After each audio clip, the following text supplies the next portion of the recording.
This is my personal best largemouth bass, and after 2 whole years, a box showed up at my front door. I can't wait to show y'all this fish. As you can see from the title of this video, my replica largemouth bass finally came in, and today I'm going to show you that fish, and I'm also going to give you some of my thoughts on replica fish and the benefits and drawbacks of getting a replica mount versus getting the actual fish mounted. So let's go ahead and go back to my room and I'll show you the fish. So here it is right here, my personal best bass coming in at 7 pounds, 14 ounces. Now, first thing I noticed on this fish, I absolutely loved the attention to detail on the paint. Every detail down to the single scale was exact to the actual fish I caught. Not to mention the beautiful piece of driftwood that this fish came on. So the next 20 seconds, I'm gonna give you some up close shots of this fish, and then I'm gonna head back out to the sunroom and give you guys my thoughts on replica fish mounts. So here's the fish up and close. I hope you all enjoy it.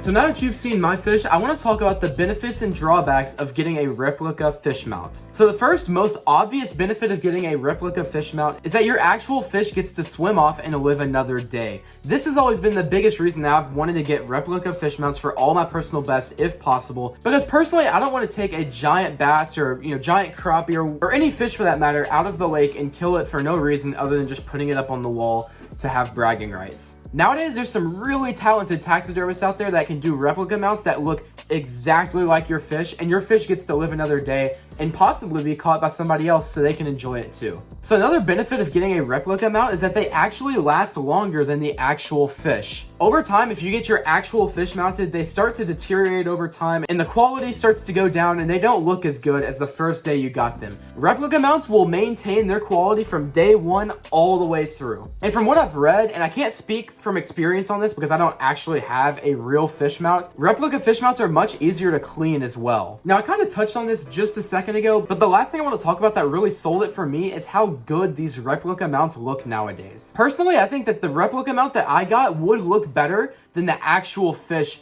getting sent to a taxidermist and being painted and all that. At least from the taxidermist that I got mine from, I'm very proud of how mine looks. And again, it might be a personal bias because it's my personal best, so I don't want to go too deep into this, but I will say that from everything that I've seen, if you can find a good artist, a replica mount could look much better than just getting the actual fish done. So now some of the drawbacks that I've seen with getting a replica. One, the pricing from what I've seen is much more expensive to get a replica mount than it is just to get the actual fish done. Especially as some of these taxidermists have had increased traffic over the last few years, the prices have gone up twofold of what they were whenever I ordered mine. Nowadays, a 24 inch fish can cost you almost $1,000 at some taxidermists to get a replica made. And granted, it will look phenomenal, but it is objectively just more expensive than just getting your actual fish done. But again, to me, I think it's worth that extra little bit of money to have a longer lasting, higher quality mount. But again, that's just from a personal standpoint. Another drawback of getting a replica fish is that sometimes the taxidermist that you're looking at might not have the fish that you need. What I mean by this is that whenever a replica fish is made, they take a mold of an actual fish that matches your fish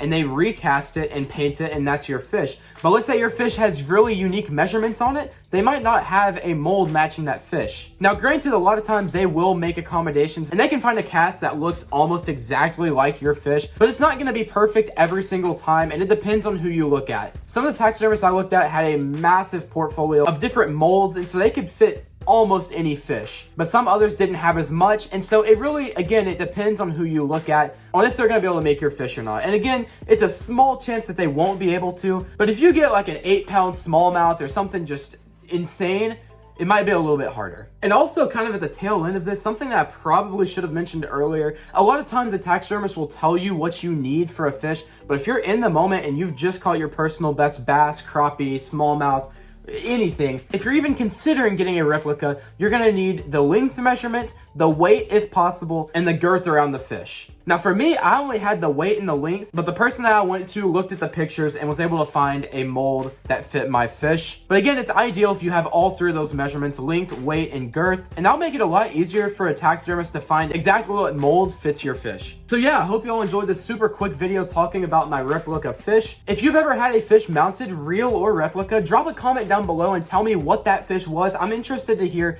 your personal best and what all fish you have gotten mounted. Also, if you have any questions, make sure to drop a question down below in the comments as well. And if you are new here, make sure to hit that subscribe button and like and share this video if you enjoyed it. Again, I really hope you all enjoyed this video, and I will see you in the next episode of Fishing with James.